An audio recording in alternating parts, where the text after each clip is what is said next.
Hi everyone, welcome to my studio.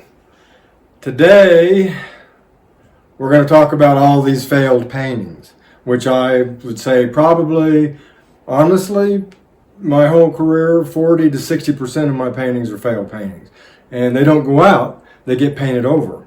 And so what do you do to paint over a painting? Well, I like to paint on Belgian linen.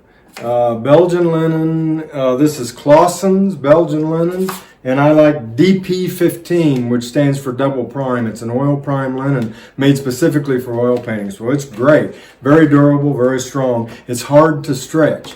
Linen is much harder to stretch than canvas. So you really have to have good stretcher bars and good keys so that you can drive the canvas tighter and get it taut. But that's the problem with linen. Clausen's is Belgian, so the spelling is this. It's a little strange.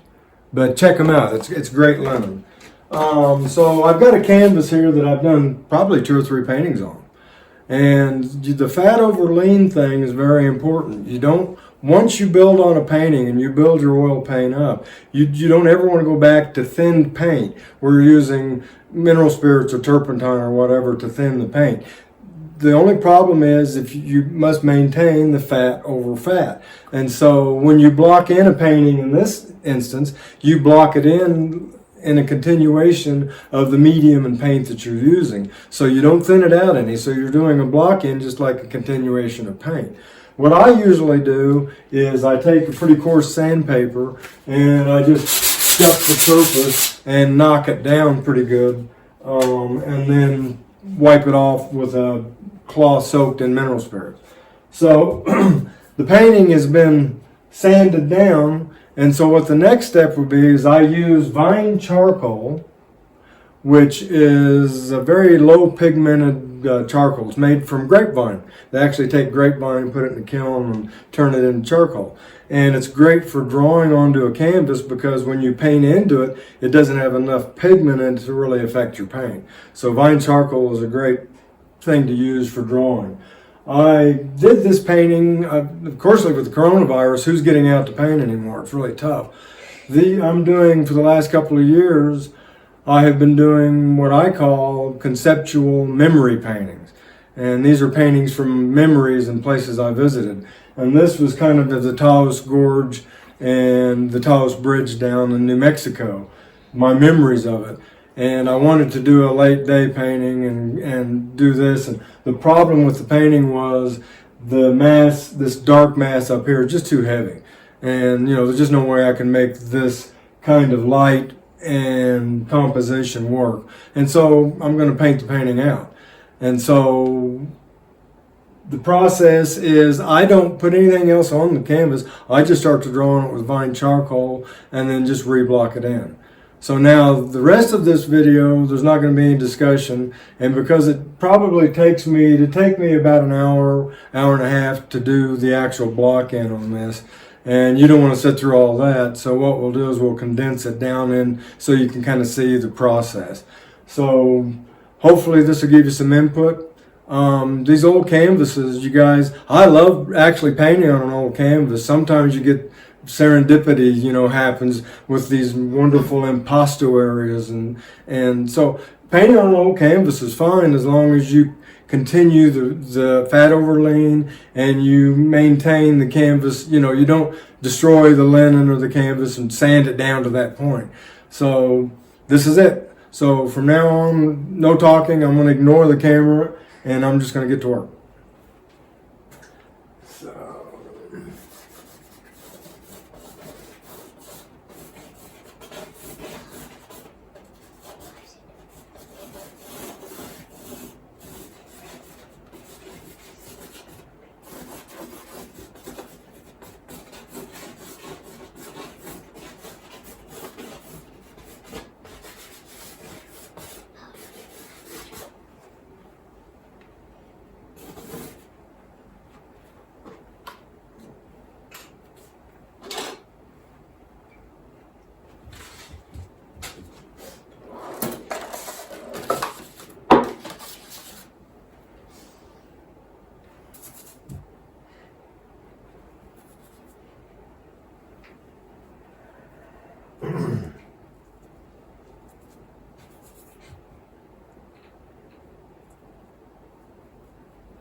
She's just.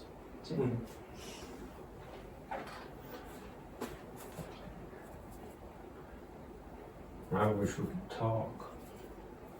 You can if you want. It's your video. You get to choose what to do.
So far I'm working all with this brush.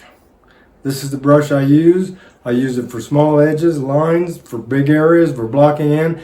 It keeps me moving. I'm rinsing the brush in odorless mineral spirits, and I'm using Gamblin Liquid, Galcid Light as my medium. And so the block in is going pretty well. I'm getting it covered. I'm going to continue to put some more darks in here, and we'll keep moving. Good job, Grandma.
What do you think, bub?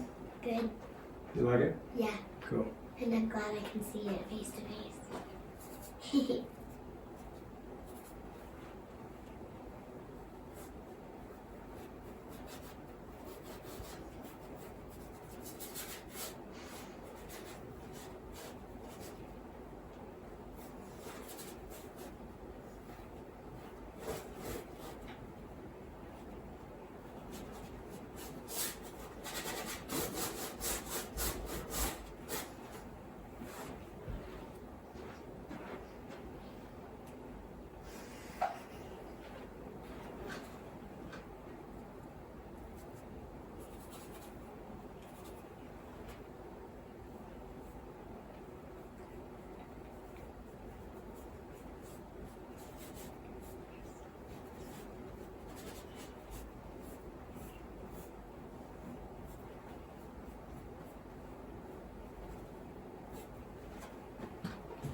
Okay, everyone, this completes what I consider to be a block-in. Went pretty quick. What I do now is, because I'm using an Alkyd, it dries overnight. So as a block-in, what I've established mainly is my patterns of lights and darks, starting to get the color base, but mainly getting the design established and painting over the old painting. And so after this dries, then the next setting, when I come into this, I'll start to make more accurate decisions on color and drawing and this kind of thing. Now, I meant to show at the beginning of the video an image. I'm actually painting this one not conceptually, but I'm using this image. This is a photograph that I took several years ago. And so what I'm going to do is I'm going to modify this a little bit from the image to the painting, because there's a few areas in the image that, well, photographs for one thing are way too dark. So I've got to play around with the color and that kind of stuff. But anyway, this is an initial block in. And like I say, this canvas has been, I think this is probably the third or fourth start that I've done on the canvas. You know, painting it's a personal thing, you guys. When you like a painting, own it. It's yours. If you don't like it, if you're not satisfied with it, paint over it. It's no big deal. So hopefully this gives you some good input. Take care of yourselves, and God bless.